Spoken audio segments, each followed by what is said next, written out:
योगी सरकार में श्रम राज्य मंत्री ठाकुर रघुराज सिंह ने एक बार फिर मुस्लिम मदरसों को निशाना बनाते हुए बड़ा विवादित बयान दिया है। यूपी सरकार के दर्जा प्राप्त मंत्री ने विवादित बयान देते हुए कहा है कि अगर भगवान ने मुझे मौका दिया तो पूरे देश के मदरसों को बंद कर दूंगा, क्योंकि पूरे देश के मदरसों के अंदर आतंकवादियों के अड्डे हैं और इन मदरसों से ट्रेनिंग लेने के बाद निकलने वाला आदमी आतंकवादी बनता है और उसकी सोच भी आतंकवादी बन जाती है, क्योंकि कश्मीर के मदरसों से पढ़कर आतंकवादी मन्नान वानी भी पढ़ने के लिए अलीगढ़ पहुंचा था।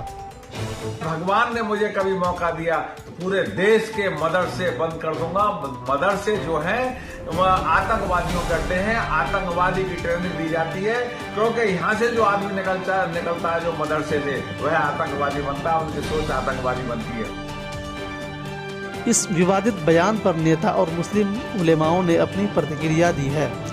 रघुराज के इस बयान पर मौलाना सुफियान निज़ामी ने भी अपनी प्रतिक्रिया दी है।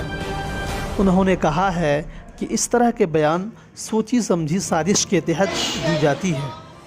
जिन लोगों को जनता की कल्याण के लिए चुना जाता है और जब वो अपने इस काम में नाकाम हो जाते हैं तो फिर वो इस तरह के उल जलूल बयान देकर अपनी नाकामी को छुपाते हैं। मौलाना ने कहा कि मदरसों को लेकर पूर्व गृह मंत्री राजनाथ सिंह कहते हैं कि मदरसों का आतंकवादी गतिविधियों से कोई लेना देना नहीं है।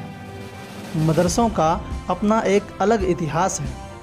देश की आज़ादी के लिए मदरसों में पढ़ने और पढ़ाने वालों ने जो कुर्बानी दी है, शायद ही उसका कोई उदाहरण मिलता है।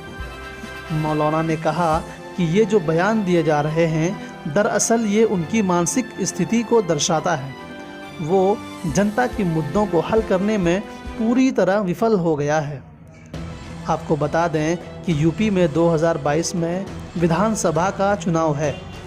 इस चुनाव में सांप्रदायिकता फैलाने के लिए इस तरह के विवादित मुद्दों का सहारा लिया जा रहा है। भाजपा के पास विकास के नाम पर तो कुछ है नहीं, वो विकास के नाम पर वोट नहीं मांग सकता, इसलिए वो हिंदू मुस्लिम कर चुनाव के बेसिक मुद्दों को भटकाना चाहते हैं। सभी चुनावों में भाजपा की यही रणनीति रहती है।